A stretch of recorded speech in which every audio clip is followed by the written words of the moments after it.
Good morning everyone, my name is Rahul. I welcome you all in your teaching और family. 7 AM पर देता हूँ हिंदी का प्रैक्टिस सेट। हिंदी एमसीक्यू नाम से प्ले लिस्ट है, वहाँ जाके और ज़्यादा प्रैक्टिस कर लेना, ठीक है। और पहले क्वेश्चन से स्टार्ट करेंगे। पहला क्वेश्चन है, इसमें से कौन सा स्वर नहीं है। तो देखो, स्वर होते हैं आपके 11, कुल स्वर पूछ ले तो होते हैं 13, और स्वरों की मात्रा होती है 10। क्योंकि जो आ होता है ना, इसकी अलग से कोई मात्रा नहीं होती, ठीक है। छोटी आ की अ की ऐसे याद रख लो, ठीक है। तो इसमें जो ये है ना, ये चा वर्ग में आता है, ये व्यंजन है। क्या है? व्यंजन है, ठीक है। और व्यंजन आपके कितने होते हैं? 33 होते हैं। और वर्ण कितने होते हैं हिंदी वर्ण वाला में? 52 होते हैं, ठीक है। इन सब चीज़ों को याद रख लेना, ठीक है। और ये और बता दूं, ये ऊ बनता है ओष्ठ से, ओष्ठ से बनता है। ये आज बनता है कंठ से बनता है। ए जो बनता है, ए आई, ये बनेंगे कंठ तालव्य से, कंठ तालव्य से बनेंगे, ठीक है। इन चीज़ों को याद रखेंगे। नेक्स्ट क्वेश्चन पे चलेंगे। नेक्स्ट क्वेश्चन है हमारा, नीचे दिए गए विकल्प में कौन सा तत्सम शब्द का चयन करो। तत्सम शब्द बताना है, तो प्रहर हो जाएगा। क्या हो जाएगा? प्रहर। तत्सम शब्द बताएं, ऊपर ये रेफ वाला रावड़ा हो तो तत्सम होगा, और छत्र ज्ञा और श्र हो तो होगा। ये वाला हो तो ये नाम में बदल जाता है, ये खा में बदल जाता है तद्भव में, ठीक है। इन सब चीज़ों को याद रखना, अपने आप निकाल लोगे तत्सम तद्भव, ठीक है। नेक्स्ट है, आधी रात के समय को क्या कहते हैं? आधी रात का समय होता है निशी। तारों वाली रात, तारों वाली रात को कहते हैं विभावरी, ठीक है। इन चीज़ों को याद रखेंगे। नेक्स्ट पे बढ़ जाएंगे। नेक्स्ट है, ध्वनिमयी करके गरे कुद्रा कलित कानन के निकुंज को। तो ये हो जाएगा आपका इसमें वृत्तानुप्रास, जहाँ वर्ण की आवृत्ति 2 से अधिक बार हो, 2 से अधिक बार वर्ण की आवृत्ति हो जाए तो वहाँ हो जाता है वृत्तानुप्रास। एक चीज़ हो याद रखना, ये किसका भाग है? अनुप्रास अलंकार का है। अनुप्रास अलंकार का, अनुप्रास अलंकार 5 प्रकार का होता है आपका, ठीक है। और अनुप्रास अलंकार है किसका भाग? ये शब्दालंकार का भाग है, ठीक है। इन चीज़ों को याद रखेंगे। नेक्स्ट है अनुप्रास यमक। यमक भी किसका है? शब्दालंकार का। इसमें क्या होता है? शब्द आते हैं 2 बार, जैसे काली घटा का घमंड घटा, काली घटा का घमंड घटा, काली काली 2 बार आता है ना इसमें, तो अलग अलग शब्द आते हैं, अलग अलग अर्थ निकलते हैं। और रूपक में क्या होता है? अभेद आरोप होता है, ठीक। क्या होता है? अभेद आरोप, ठीक है। इस चीज़ को याद रख लें, इतने से हो जाएगा, ठीक। नेक्स्ट है आपका सावधानी शब्द में है। सावधानी में ना देखो, उपसर्ग भी प्रत्यय भी दोनों भी, स प्लस अब अवधान प्लस ई, सावधानी। अब अवधान को भी ऐसे कर सकते हैं, अब प्लस धान, तो स प्लस अब, इसमें 2 उपसर्ग हो जाएंगे, प्रत्यय 1 हो जाएगा, और धान क्या हो जाएगा? इसका मूल शब्द हो जाएगा। क्या हो जाएगा? मूल शब्द हो जाएगा, ठीक है। नेक्स्ट क्वेश्चन पे आगे बढ़ जाएंगे। नेक्स्ट क्वेश्चन है, अब देखो इसमें वन लाइनर भी लाएंगे कुछ में। वन लाइनर का फायदा होता है, जल्दी जल्दी हो जाएंगे तुम्हारे, ज़्यादा क्वेश्चन कर पाओगे। पृष्ठ क्या है? पृष्ठ देखो इस तरीके से लिख रहा है, आधा शाह आ रहा है, और पन्ना होता है पृष्ठ का, वैसे भी क्या होता है? पन्ना होता है। तो ये क्या है? तत्सम हो जाएगा। शब्द 4 तरीके के होते हैं उत्पत्ति के आधार पर, तत्सम, तद्भव, देशज, विदेशज, ठीक है। संकर शब्द क्या होते हैं? अब आप कहोगे सर संकर शब्द भी होते हैं, इन्हें आप क्यों शामिल नहीं, इन्हें कभी शामिल नहीं किया जाता। शब्द 4 ही होते हैं बस। रेलगाड़ी, रेल के लिए रेल गाड़ी, रेल अलग भाषा का शब्द है और गाड़ी अलग भाषा का शब्द है, ठीक है। दोनों अलग अलग भाषाओं के शब्द जब मिलते हैं तो उन्हें संकर कहते हैं। भ्रमर का क्या हो जाएगा? भौरा हो जाएगा। भ्रमर शब्द क्या है? तत्सम है, भौरा इसका तद्भव है। आश्चर्य का तद्भव क्या होता है? चकित हो जाता है, क्योंकि तो मैंने अभी बताया था ना, ऊपर रेफ वाला राउट रहा हो तो ये भी क्या होगा? तत्सम होगा, तो इसका क्या हो जाएगा? चकित। नेक्स्ट क्वेश्चन पे चलेंगे। अब ये मैंने कुछ संज्ञा से लिए। कोयल क्या है? जातिवाचक। कोयल कोई फिक्स तो है नहीं, कोई आपके घर वाली कोयल तो है नहीं, उसको आप नाम दे सकते हो, तो वो क्या हो जाएगी? व्यक्तिवाचक हो जाएगी, ठीक है। सोना चांदी क्या है? ये द्रव्यवाचक हैं। और ये एक चीज़ याद रखना कि जो समुदायवाचक, समुदाय और द्रव्य होते हैं, ये दोनों जातिवाचक के भाग होते हैं, ठीक है। और सोना चांदी ये जितने भी द्रव्यवाचक होते हैं ना, ये सब एक वचन में आते हैं। किस में? एक वचन में। सुंदरता, गरीबी, अमीरी, ये सब क्या है? भाव है। ये दिखते नहीं हैं, जो भी हमें दिखते नहीं है, जिनके हम गुणों के आधार पर कभी हम उन्हें अलग अलग करते हैं, तो वो क्या होते हैं? भाववाचक होते हैं, ठीक है। महेंद्र, महेंद्र किसी व्यक्ति का नाम है, सिंगल एक है, तो क्या हो जाएगा? ये व्यक्तिवाचक हो जाएगा। एक चीज़ हो याद रखना, संज्ञा उत्पत्ति या व्युत्पत्ति के आधार पर 3 प्रकार की होती है, और अर्थ के आधार पर 5 प्रकार की होती है। इन चीज़ों को याद रखना, ठीक है।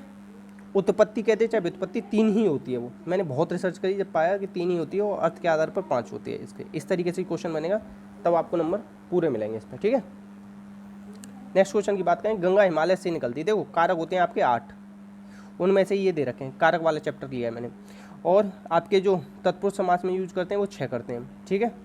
और मैं बता सकता हूँ आपको क्या, सर्वनाम में जो हम यूज करते हैं वो कितने कारक चिन्हों का यूज करते हैं, चलो वो छोड़ो, अभी के लिए इतना ही काफ़ी है।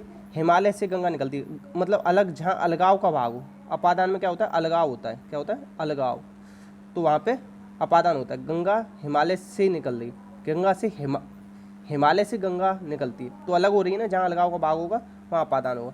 के लिए, संप्रदान के लिए,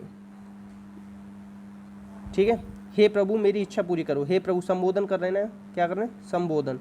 ये जो संबोधन है ना, ये किस में नहीं आता, तत्पुरुष में नहीं आता और ना ही सर्वनाम में आता, ठीक है। वो आपके संस्कृत में भी 6 कारक चिन्ह होते हैं, संबंध नहीं होता, संबोधन नहीं होता। वृक्ष से पत्ते गिरते हैं, अलग हो रहे हैं ना, जहाँ कोई चीज़ अलग हो रही होती है तो वहाँ क्या होता है, अपादान होता है। वह घर से बाहर गया, मतलब कहीं घर से जो अलगाव हो रहा हो या किसी से हम कंपेयर कर रहे हो कि वह मीरा से अच्छी है, वह श्याम से अच्छा है, तो वहाँ पे भी क्या हो जाएगा, आपका अपादान होगा। इस चीज़ को याद रखना, ठीक है। अब ये है कुछ क्रिया के लिए मैंने, काम का नाम बताने वाले को क्या कहेंगे, इन्हें कहेंगे आप क्रिया, ठीक है। और चिड़िया आकाश में उड़ रही है, उड़ना चिड़िया का क्या है, उड़ना है इसका। तो जितनी भी स्वाभाविक क्रियाएं होती हैं वो क्या होती हैं, आपकी आकर्मक होती हैं। तो आकाश में चिड़िया का उड़ना क्या है, स्वाभाविक है, ठीक है। क्रिया के मूल रूप को क्या कहते हैं, धातु कहते हैं, क्या कहेंगे, धातु। अब आप कह रहे हो धातु क्या होती है, जैसे चलना लिखा ना मैंने, चलना क्रिया है, चलना में जो है ना चल, ये आपका धातु है। इस चीज़ को याद रखें।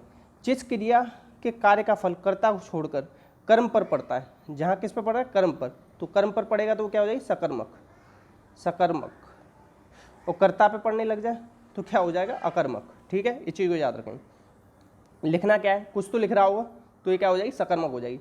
और कुछ लिख लो, जैसे रोना, हंसना, ठीक है, और भागना, सोना, ये क्या है, स्वाभाविक क्रियाएं, तो ये सारी क्या होंगी, आपकी अकर्मक होंगी, ठीक है। नेक्स्ट क्वेश्चन पे चलेंगे। अब देखो ये है एक वचन बहुवचन, शब्द के जिस रूप से एक या अनेक का बोध होगा वो क्या होगा, वचन। आंसू, हस्ताक्षर, प्राण, ये सब क्या होते हैं, हमेशा बहुवचन में होते हैं। तो आंसू क्या है, बहुवचन है अपने आप ही, पहले से ही बहुवचन है। प्राण क्या है, बहुवचन है। सूर्य का क्या हो जाएगा, सूर्य हो जाएगा। भारतीय का भारतीय हो जाएगा। हस्ताक्षर और लिख लेना, हस्ताक्षर भी क्या होता है, आपका बहुवचन होता है, ठीक है। नेक्स्ट, जो हर काम को देरी से करे वो क्या हो जाएगा, आपका दीर्घ सूत्री, क्या हो जाएगा, दीर्घ सूत्री। जिसके आर पार न देखा जा सके, जिसके आर पार देखा जा सके, देखा जा सके तो पारदर्शी और न देखा जा सके तो अपारदर्शी। जिसके पास कुछ ना हो, अकिंचन। जो बहुत बातें करता हो, वाचाल, और जो कम, बिल्कुल कम बातें करता हो तो उसे कहेंगे मूक, क्या कहेंगे, मूक। मूक का विलोम होता है वाचाल, ठीक है। कृदंत प्रत्यय किसके साथ जोड़ते हैं, कृदंत प्रत्यय आपके जोड़ते हैं किसके साथ, क्रिया के साथ। अब क्रिया के मूल रूप को क्या कहते हैं, धातु, इसीलिए यहाँ पे आंसर दिया है इसने धातु। तो इस चीज़ को याद रखना। संज्ञा आपकी कितने प्रकार की होती है, संज्ञा आपकी होती है 3 प्रकार की, उत्पत्ति या व्युत्पत्ति आधार, अर्थ के आधार पर 5 प्रकार की। सर्वनाम कितने प्रकार के होते हैं, 6 प्रकार के होते हैं। विशेषण कितने प्रकार के होते हैं, 4 प्रकार के होते हैं। सर्वनाम के कितने प्रकार के सर्वनामों का यूज करते हैं, 11 प्रकार के। और ये 6 जो बताए थे ना, ये मैंने भेद बताए थे, ठीक है। पुरुषों का निश्चय, अनिश्चय, संबंध, प्रश्न, निज, इस तरीके से 6 प्रकार हैं सर्वनाम के। अकर्मक क्रिया बतानी, अकर्मक क्रिया देखो, रोना, रोना क्या है, जो स्वाभाविक क्रिया है, स्वाभाविक, तो ये क्या है, ये हो जाएगा अकर्मक। लेना, कुछ तो ले रहा होगा, पढ़ना कुछ तो पढ़ रहा होगा, खाना कुछ तो खा रहा होगा ना, इस तरीके से निकाल लिया होगा। क्या करके बोल लिया करो, तब भी आपका आंसर निकल आता है सकर्मक अकर्मक। जातिवाचक और व्यक्तिवाचक का कौन सा युग्म गलत है। अब देखो, नगर क्या है, जाति है, और व्यक्ति, जयपुर क्या हो गया, एक स्पेशल हो गया। स्त्री क्या है, जाति है, श्वेता किसी का स्पेशल नाम हो गया।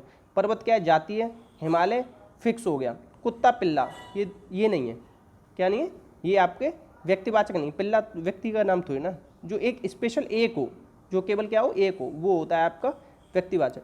और एक चीज़ और आपको बता दूं कि बहुत ज़्यादा लोग कंफ्यूज होते हैं, जैसे कह देते हैं नील गाय, या कह देते हैं कि यहाँ हाथरसी मिठाई, हाथरसी मिठाई।